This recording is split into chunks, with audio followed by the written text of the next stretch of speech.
තෙල් තොග ගබඩා අපි සතුව පවතින. எரிபொருள் தொகை கையிருப்பு எம்மிடம் 2.5 மாதங்களுக்கு தேவையான அளவு உள்ளது. கச்சா எண்ணெய் 1,60,000 மெட்ரிக் டன் உள்ளது. இன்னும் 2.5 வாரங்களில் 90,000 மெட்ரிக் டன் கிடைக்கப்பெற உள்ளது. நீண்டகால ஒப்பந்தத்தின் அடிப்படையில் மேலும் 4 கப்பல்கள் பதிவு செய்யப்பட்டுள்ளன. 92 ஒக்டேன் 2,46,200 மெட்ரிக் டன்னும் 95 ஒக்டேன் 5,000 மெட்ரிக் டன்னும் ஒட்டோ டீசல் 1,93,250 மெட்ரிக் டன்னும் லங்கா சூப்பர் டீசல் 10,500 மெட்ரிக் டன்னும் முன்பதிவுகள் கிடைக்கப்பெற்று வருகின்றன. காணப்படும் எரிபொருள் 2.5 மாதங்களுக்கு போதுமானதாக உள்ளதுடன் எதிர்காலத்தில் குறித்த முன்பதிவுகள் கிடைக்கப்பெற உள்ளன.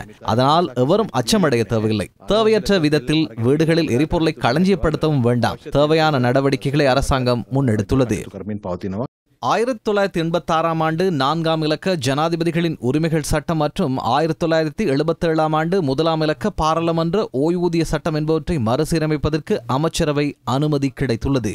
හිටපු ජනාධිපතිවරුන්ට සහ முன்னாள் ஜனாதிபதிகளுக்கும் அவர்களின் குடும்பத்தினருக்கும் வழங்கப்பட்டுள்ள விசேட வரப்பிரசாதங்களை ரத்து செய்வதற்காக மக்களினால் அரசாங்கத்துக்கு ஆணை வழங்கப்பட்டுள்ளது. அதன் அடிப்படையில் முன்னாள் ஜனாதிபதிகளுக்கும் அவர்களது குடும்பத்தினருக்கும் வழங்கப்பட்டுள்ள வரப்பிரசாதங்கள் அவர்களின் பணிக்குழாமினர் வீடுகள் உள்ளிட்ட விசேட வரப்பிரசாதங்களை ரத்து செய்யக்கூடிய வகையில் 1986 ஆண்டு 4ஆம் இலக்க ஜனாதிபதிகளுக்கான உரிமைகள் சட்டத்தை மறுசீரமைப்பதற்கான சட்ட வரைவை தயாரிப்பதற்கு சட்ட வரைஞருக்கு ஆலோசனை வழங்க அமைச்சரவை நேற்று அனுமதி வழங்கியுள்ளது.